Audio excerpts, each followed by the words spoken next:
What is going on, everybody? YZ77 here, and today we're doing our race review. The reason I'm using Heat 3 footage in the background and not actual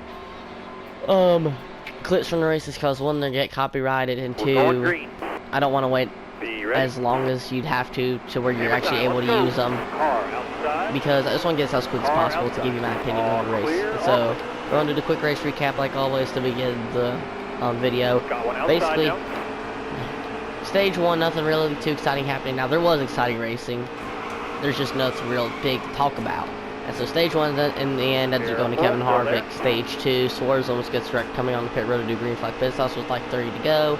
Chase Elliott wins Stage 2. And then we go to the final stage. We have a kind of late race restart, not too late. And it ends up being Alex Bowman and Chase Elliott battling for the lead. And they do that for several laps side by side. Stenhouse closes in on them and almost passes the both of them at once. And then, but then coming off of 4, Elliott gets really loose, almost wrecks, and barely saves it. And that causes them to go 4 wide. And Kyle Busch ends up getting squeezed by Eric Jones and Clinton Boyer trying to avoid it as well. And he gets a tire rip, so he has to pit with like 20 to go. He's basically out of the race, or contention. He goes 3 laps down, or 2 laps down, I think it was. And then, what happened though was, on that restart, some guys took 2 tires, others took 4. Keselowski took 4 and a few others.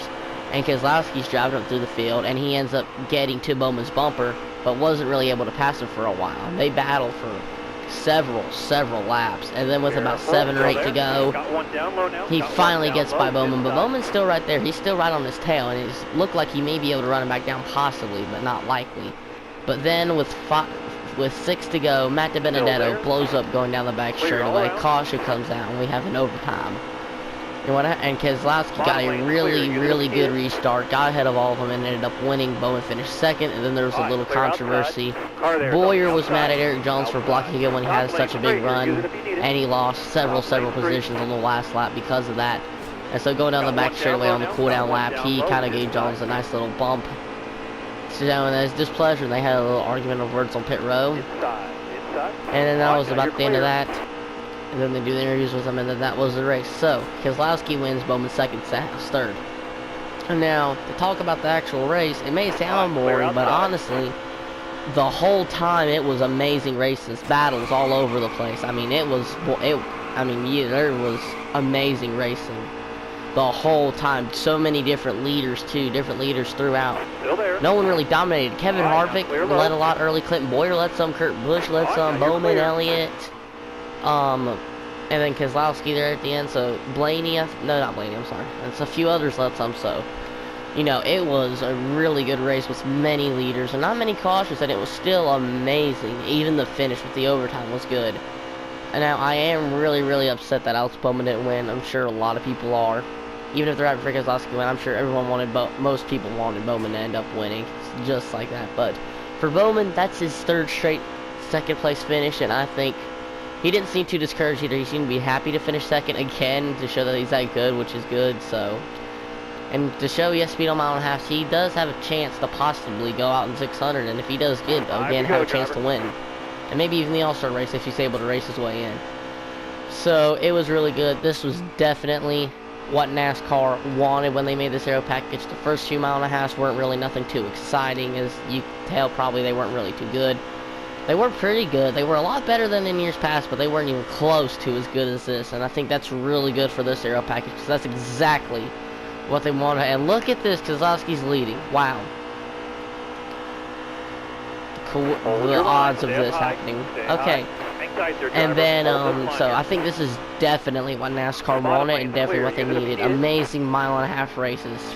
I think for the first time in a long time, I was genuinely, especially because I missed overexcited, I was really excited to see Kansas, just see how good the racing was. And after the race, I mean, it was amazing the whole time, nothing boring. I mean, you never wanted them to go to commercial, you just wanted them to stay on the race the whole time. That's how good it was. So I definitely look forward to Charlotte, and if the race is that good, as good at Charlotte as it was yesterday, because this is being filmed on a Sunday, but it may be Monday when it comes out, I think it is definitely going to be good, and could possibly kind of save NASCAR, quote unquote, save them, and hopefully keep more fans and bring more fans, because one of the biggest problems they've had was mile-and-a-half races were pretty boring. And so I think with Kansas, how amazing it was, and even though Atlanta, Vegas, and a few others, they weren't too amazing, they were still pretty good. I think this is going to be a really good season. So, I mean, you had cars slip and slide, the track was so slick and fast, and it was good. So, and for Keselowski, I think that was really good, because that shows that Penske still has the momentum. Even though they kind of lost some in the last few races, they never really finished too good, except Logano, 4th at Vega.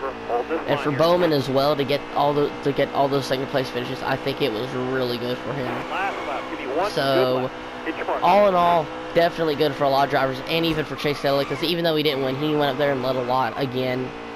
So, Hendrick showing they still have speed, JGR running pretty good as well. And we had Tyler Reddick up there. Tyler Reddick led some, and Chris Buescher up there in the front Stenhouse. A lot of younger guys and underfunded teams running up in front and even leading laps. So I think this was definitely good. So that is the race review. Definitely amazing. Can't wait for Charlotte. The All-Star race is next.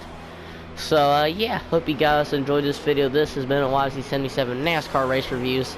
And I will see you guys probably later today for the All-Star Race, NASCAR Stop Motion All-Star Race Heats. So yeah, I will see you guys later. Peace out. Love y'all. Goodbye. Have a great day, everybody.